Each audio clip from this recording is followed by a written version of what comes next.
အားလုံးပဲမင်္ဂလာပါ Partners WH ကနေပြီးတော့ပြန်လည်ကြိုဆိုပါရစေဒီဗီဒီယိုလေးမှာတော့ကျွန်တော်က literature with a small l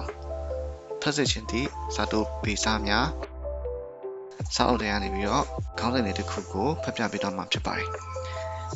ဒီဆောင်းပါးလေးရဲ့ original text ကတော့ Billionaires Wizard ကနေပြီးတော့မှယူထားတာဖြစ်ပါတယ်ခေါင်းစဉ်ကကိုယ့်အချိန်ကိုယ့်အရှိန်နဲ့လို့ပြောပါတယ်တယောက်ကအသက်22နှစ်မှာဝယ်ရခဲ့ပေမဲ့အလုပ်ကောင်းကောင်းရဖို့9နှစ်စောင့်ခဲ့ရတယ်။တယောက်ကအသက်25နှစ်မှာ CEO ဖြစ်လာပြီး90မှာတည်ဆုံသွားတယ်။နောက်တစ်ယောက်ကတော့အသက်50မှာ CEO ဖြစ်ပြီးအသက်90အထိနေသွားတယ်တဲ့။သူရဲ့ချောင်းလေးပဲတကယ်ချင်းကတော့အဖိုးဖြစ်နေတဲ့အချိန်မှာတယောက်ကတော့အိမ်တော်မကြသေးဘူး။အိုဘားမားကအသက်55နှစ်မှာအငြိမ်းစားယူသွားခဲ့ပြီး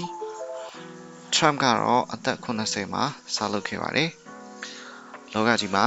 လူတိုင်းဟာသူတို့ရဲ့ data စံတော်ချိန်ပေါ်မူတည်ပြီးလှုပ်ရှားနေကြတာဖြစ်တယ်။တင်ဝင်ချိန်ကလူအချို့ဟာတင်ရှိကိုရောက်နေတယ်။တချို့ကတော့တင်းနောက်မှာကြံနေခဲ့တယ်လို့ထင်ရမယ်။ဒါပေမဲ့လူတိုင်းဟာကိုယ်ဆန်နှုံနဲ့ပြေးဝဲဝင်နေကြရသူချီပဲဖြစ်တယ်။သူတို့ကိုအာမကြပါနဲ့သူတို့ဟာလည်းသူတို့အချိန်အတိုင်းအတာနဲ့တင်ဟာလည်းတင်အချိန်နဲ့ပါပဲအဲဒါကြောင့်မလို့စိတ်အေးထားပါတင်တော့မကြဘူးစောလဲမစောဘူးတင်အချိန်မှန်ပါလေကျေးဇူးများတင်ပါတယ်